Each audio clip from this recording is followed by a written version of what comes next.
ఓం నమో భగవతే వాసుదేవాయ. అయితే ఈ ఎపిసోడ్లో మనం ప్రథమ స్కందంని ప్రారంభిస్తున్నాం. ముందు ఎపిసోడ్ వరకు శ్రీమద్ భాగవతం మాహాత్మ్యాన్ని తెలుసుకున్నాం కదా. పద్మ పురాణం, స్కాంద పురాణం మొదలైనటువంటి వాటిలో ఈ శ్రీమద్ భాగవతం యొక్క మాహాత్మ్యం చెప్పబడింది. అయితే ఈరోజు శ్రీమద్ భాగవతంలోకి వచ్చి ప్రారంభం చేస్తూ మొట్టమొదటగా ఈ శ్రీమద్ భాగవతం ఎక్కడ చెప్పబడింది, ఎవరు విన్నారు వంటిది కూడా మనం తెలుసుకోవాలి కదా. అయితే ఇది నైమిషారణ్యంలో సూతుడు సౌనకాది ఋషులకు చెప్పబడింది. కానీ సూతుడు సౌనకాది ఋషులకు చెప్పబడిన దానికంటే ముందే ఈ శ్రీమద్ భాగవతాన్ని సుఖ మహర్షి పరీక్షిత్ మహారాజుకి చెప్పారన్నమాట. ఆ చెప్పినటువంటి ఈ సూతుడు సౌనకాది మహర్షులకి నైమిషారణ్యంలో చెప్తున్నారంట. ఆ నైమిషారణ్యంలో కలియుగం ప్రారంభమవుతుంది. కలియుగం ప్రారంభమవుతున్న సమయంలో కలి అంతా కూడాను దుష్టమైనటువంటిది.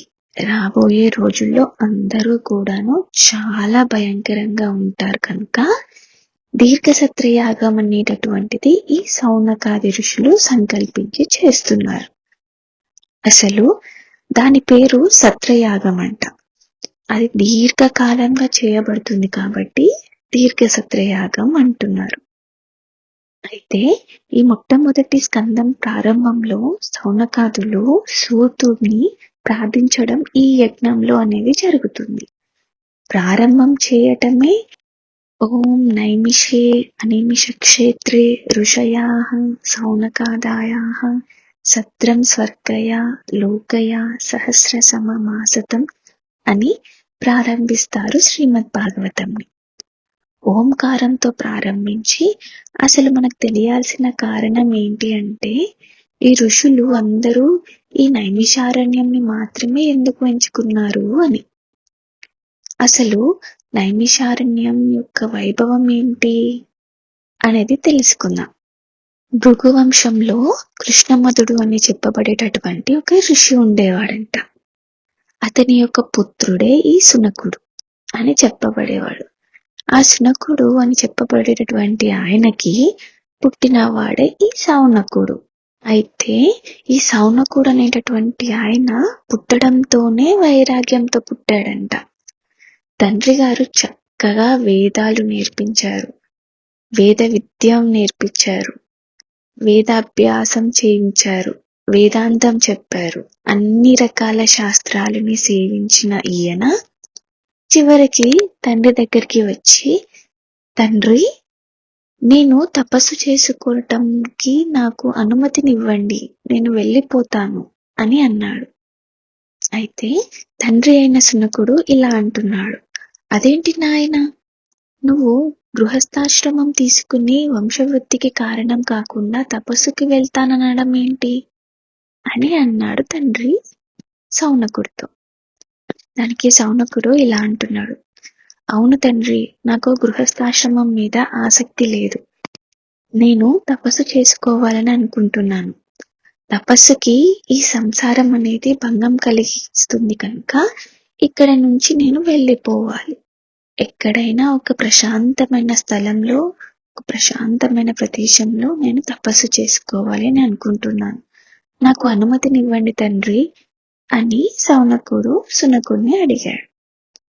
అనుమతి అడుగుతూనే తపస్సుకి చాలా యోగ్యమైనటువంటి భూమి ఏదో చెప్పండి అని అన్నారు. అయితే దానికి తండ్రి శునకుడు ఇలా అంటున్నాడు, నాయన, భరద్వాజ ఆశ్రమం అని ఉన్నది త్రివేణి సంగమం ప్రాంతంలో. ఆ భారద్వాజ ఆశ్రమంని కూడా నువ్వు సందర్శించుకోవచ్చు.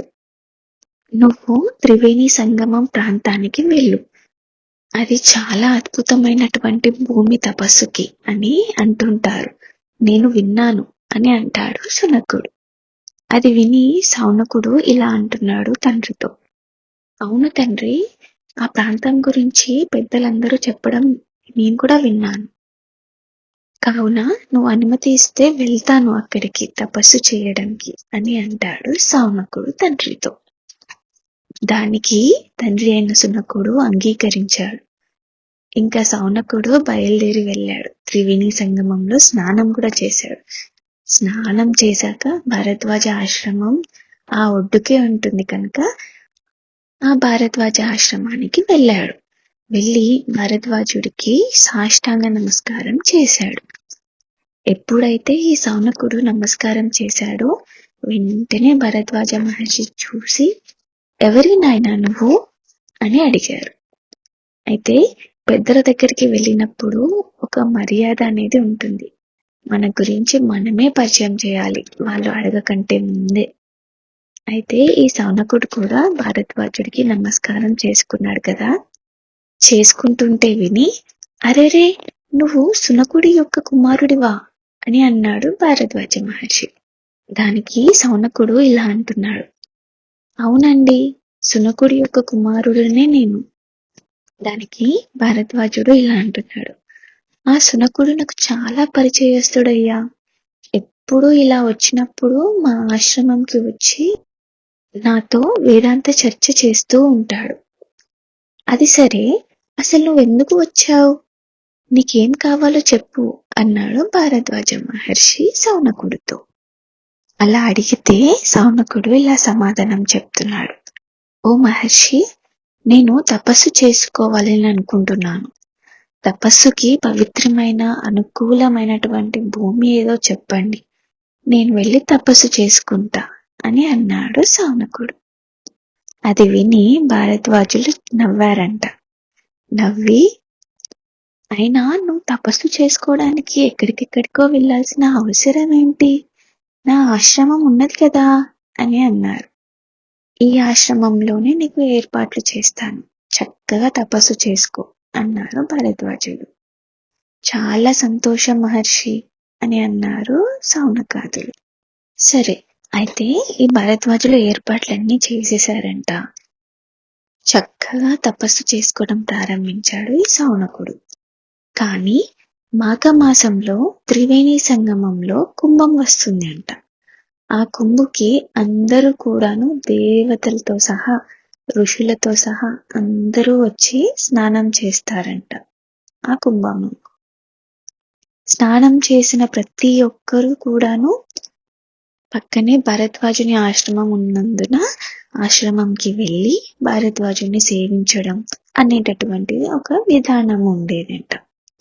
అందువల్ల ఈ కుంభమేళ జరిగేటప్పుడు ఈ దేవతలందరూ స్నానం చేసి ఈ ఆశ్రమంకి రావడం, పోవడం, వారిని దర్శించుకోవడం, సేవించుకోవడం ఇదంతా జరుగుతూ ఉంటే ఈ శౌనకుడి తపస్సు సాగలేదంట. ఇంకా ఏం జరిగింది అనేది తర్వాత ఎపిసోడ్లో తెలుసుకుందాం. జై గోవింద.